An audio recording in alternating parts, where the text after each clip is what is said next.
3 John 2, beloved. Isn't that a beautiful way to start something? Beloved, above all things, I want you to prosper and live in health, even as your soul prospers.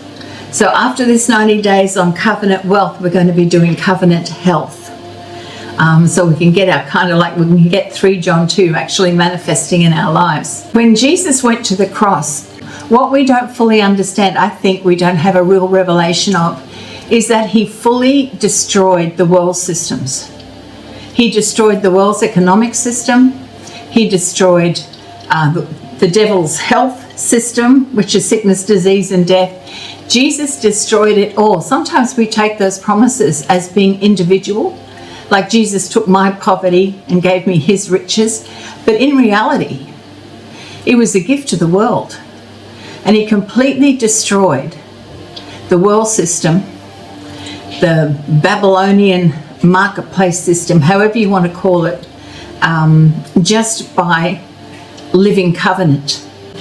And so when he destroyed the world's economic system, you were set free to live by the power of God's kingdom covenant.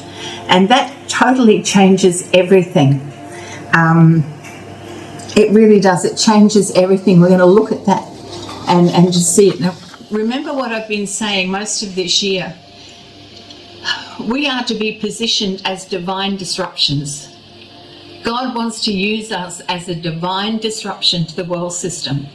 He wants to use us to disrupt, or as it says in the book of Acts, to turn our world upside down. He wants to do that. He wants to use you in the most remarkable, wonderful way.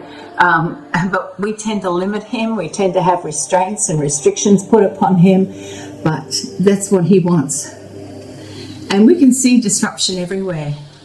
Like when President Trump came out with the tariff, that's caused a bit of a furor in many countries around the world.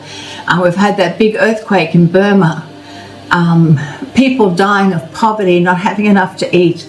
And there's disruption in so many levels, internationally, nationally, socially, politically, geographically, educationally, many natural disruptions as well as all sorts.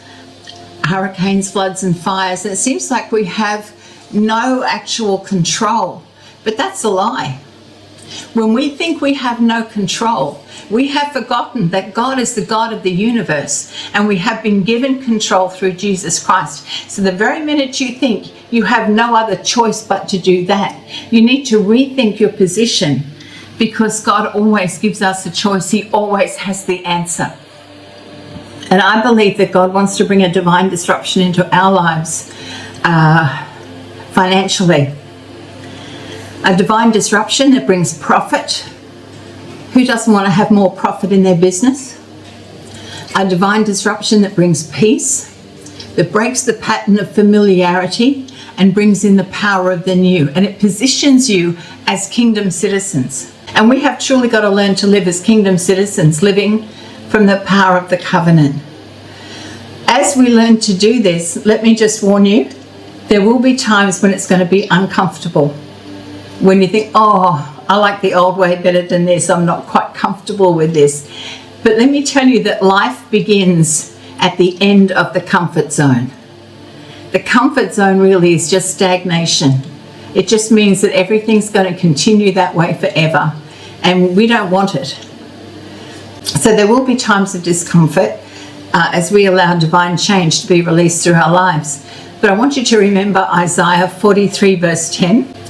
For I'm about to do something new, said the Lord. See, I have already begun. Do you not see it? See, the realm of the Spirit is to be more important to us than the realm of the natural. And then he says, God says, I will make a pathway through the wilderness, and I will create rivers in a dry wasteland. So we can position ourselves to be part of this new thing that God is doing, but that means mindsets are going to have to shift. We're going to have to let go of some culture. Different things are going to have to be reassessed. Does it line up with kingdom or does it not? So we need to be marvelously helped by the Lord. And we can do that as we learn the power of covenant wealth.